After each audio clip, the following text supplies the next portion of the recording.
पधारे महामंडलेश्वर श्री मनोहर दास जी महाराज, पूज्य अर्पित दास जी महाराज ऋषि और पूज्य अंकुश जी महाराज, पूज्य भूरी वाले महाराज जी, पूज्य हनुमानगढ़ी वाले महाराज जी सब विराजमान हैं। और संतों के प्रिय जयपुर से आए, वैसे तो सनातनियों ने आपको विधायक बनाया है, पर संतों के आप परम प्रिय हैं। बाल मुकुंदाचार्य जी, आपसे हम अनुरोध को लाभान्वित करें। जय श्री राम। जय जय श्री राम।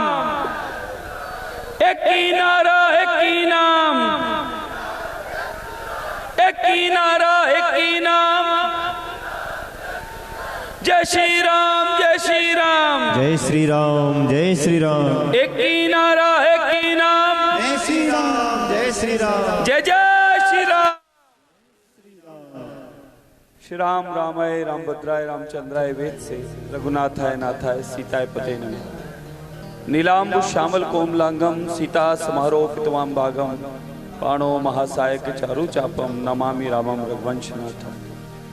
मनोजवम मारुतुल्य वेगम जितेन्द्रिय बुद्धिमतां वरिष्ठम, वातात्मजं मानर्तवख्यम श्री रामदूतम शरणं प्रपद्ये। बोले राजा रामचंद्र भगवान की, अयोध्यापति राम जी लला की, राम जन्मभूमि की, कृष्ण जन्मभूमि की, काशी विश्वनाथ भगवान की, श्री बालाजी महाराज की, जगत जननी गौ माता की, भारत माता की, बागेश्वर धाम की, सन्यासी बाबा की। जय जय श्री राम।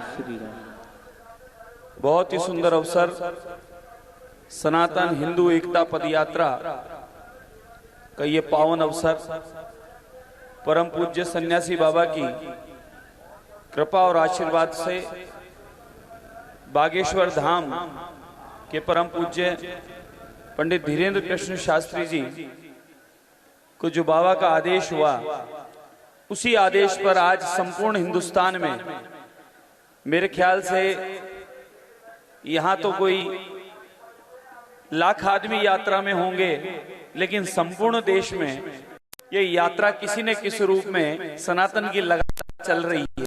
इस यात्रा के साथ साथ मैं पूज्य विराजमान सभी संतों को प्रणाम करता हूं। पूज्य बागेश्वर सरकार जो बालाजी महाराज की कृपा और आशीर्वाद लेकर निरंतर आप हम सब सनातनियों को संगठित कर रहे हैं। जैसा अभी कन्या मित्तल जी, उपाध्याय जी, संपूर्ण सनातन के शेर यहाँ विराजमान है, वो सभी एक ही कार्य को लेकर संपूर्ण भारतवर्ष में और भारत के बाहर जहां जहां सनातनी रहते हैं वहां इस कार्य को कर रहे हैं। आप हम सबका सौभाग्य है कि सही समय है और यही समय है सबको जागृत और एकीकरण करने का काम सारे संत मिलकर कर रहे हैं। उसी क्रम में बागेश्वर सरकार भी आप सबको साथ लेकर, जैसा अभी कन्हैया जी ने कहा, जागते रहो।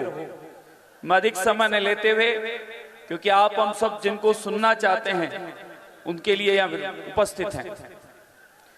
मैंने जयपुर नगर में, आप संपूर्ण भारत की स्थिति को जान लें, एकमात्र जयपुर की वानगी से कहता हूं, पिछले 5 वर्ष में रात रात को छुप छुप कर, गली मोहल्लों में घूम घूम कर आप लोगों ने देखा कितने मंदिरों को मकबरे बनाने का प्रयास किया और कितने मंदिरों को तोड़कर और वहां गंदगी फैलाने का काम किया। आप लोगों ने देखा सनातनियों की गौ माता की भूमियों पर किस प्रकार से बग बोर्ड और मुस्लिम ला बोर्ड के नाम से कब्जे किए गए। उन सबको निरंतर आप हम सब ने आपके सामने दिखाने का प्रयास किया। यही स्थिति संपूर्ण भारतवर्ष में लगातार आजादी के बाद से लगातार होती आ रही थी, लेकिन 2014 से जो परिवर्तन देश में आया, आदरणीय प्रधान सेवक प्रधानमंत्री नरेंद्र मोदी के नेतृत्व में और संपूर्ण राष्ट्र के सनातनी और संत समाज के सहयोग और आशीर्वाद से रामलला विराजमान हुए और पूरी देश और दुनिया में भारत का सनातन और तिरंगा पुनः विश्व गुरु के रूप में स्थापित हुआ। इसी क्रम में अब चौं ओर एक आवाज उठी है, वक्फ बोर्ड समाप्त होना चाहिए, जमीन जिहाद, जमीनों का कब्जा समाप्त होना चाहिए। अनगिनत, अभी जैसा कन्हैया जी ने कहा कि यहाँ पर जिस प्रकार का जिहाद चल रहा है, बहन बेटियों को स्मरण कराने की आवश्यकता है कि आप दुर्गा हैं, लक्ष्मी हैं, सरस्वती हैं। कभी कभी काली और चंडी भी बनना पड़े तो बन सकते हैं। क्यों? भोली भाली बहन बेटियों को किस तरीके से गुमराह किया जाता है, किस प्रकार से जिहादों में फंसा दिया जाता है, और आप हम सब देखते हैं कि जीवन फिर कैसे बर्बाद हो जाता है। मैंने अपने स्वयं के प्रयास से अनगिनत बच्चियों को पुनः घर वापसी का प्रयास किया, लेकिन अभी भी बहुत आवश्यकता है। आज हम सब सनातनी इस मंच के माध्यम से, पवित्र स्थान के माध्यम से राजा राम सरकार और श्री बालाजी महाराज के जो कलयुग के देवता हैं, चारों जुग प्रताप तुम्हारा है परिस्थिति जगत उजियारा, उनके आदेश अनुसार सब संकल्पित हों पूरे संपूर्ण देशवासी कि आप हम सबको अगर इसी प्रकार से बटना है तो 12-15 साल बाद फिर स्थितियां क्या होगी समझें। क्यों? एक तरफ 4 बेगम और 36 बच्चे का फैक्ट्री चल रहा है, और आप सब सनातनियों ने विचार कर लिया हम 2 और हमारा 1। ये गंभीर स्थितियां हैं। आप हम सबको आज ही जागना है, आज ही समझना है, आज ही संकल्पित होना है।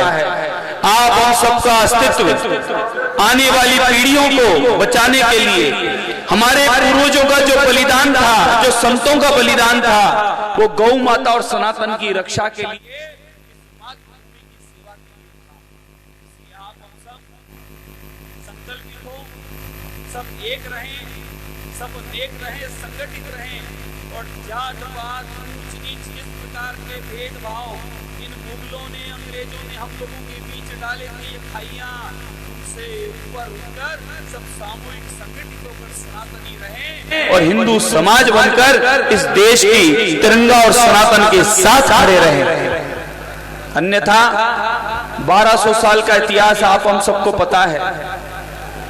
अयोध्या राजा राम सरकार को विराजमान होने में हमें कोर्ट कचहरी केस लड़ना पड़ा है, लेकिन आप सब सनातनियों का इसी प्रकार से संगठन सामूहिक हुआ, एकीकरण हुआ, और केंद्र में सनातन की सरकार बनी, और उसके बाद राजा राम सरकार अयोध्यापति राम जी लला विराजमान हुए, और मेरी माताओं का 500 साल का इंतजार, शबरी बनकर जो इंतजार राम राम जप रही थी, वह समाप्त हुआ।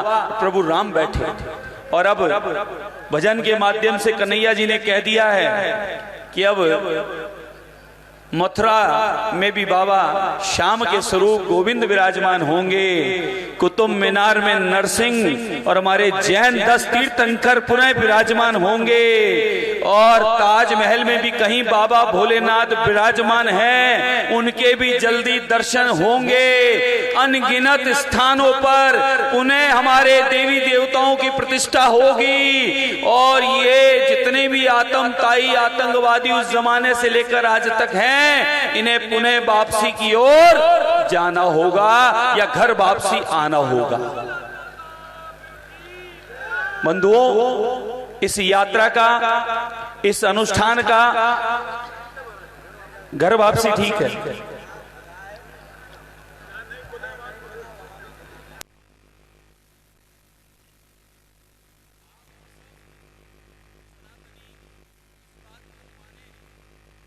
आज जो स्थिति परिस्थिति बनी है, वो परिस्थिति लगातार काटने की, बांटने की परिस्थितियां बनाकर की गई है।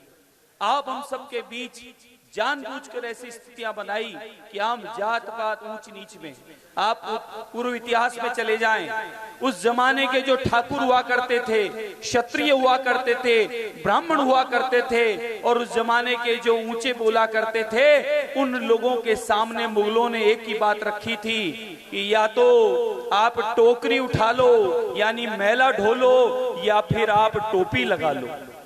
लेकिन जो सच्चे सनातनी थे, उन्होंने टोकरी उठाना मंजूर किया, टोपी लगाना मंजूर नहीं किया।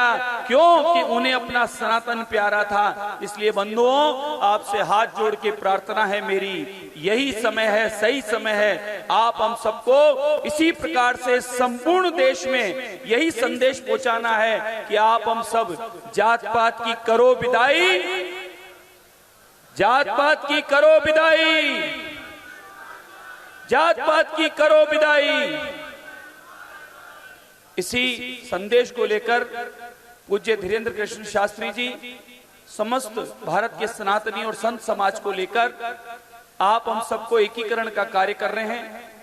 आप हमारे बीच किसी प्रकार की कोई भेदभाव और खाई उत्पन्न हुई है जिन मुगलों और अंग्रेजों की वजह से, उन सब से अब ऊपर उठना है और आप हम सबको सनातन के तिरंगे के साथ रहना है। इसी की बात को मैं निवेदित करते हुए पूज्य महाराज श्री को प्रणाम करते हुए, सब पूज्य संतों को प्रणाम करते हुए, माँ भारती को, श्री बालाजी महाराज को प्रणाम करते हुए अपनी वाणी को विराम देता हूं। जय जय श्री राम, जय जय श्री राम।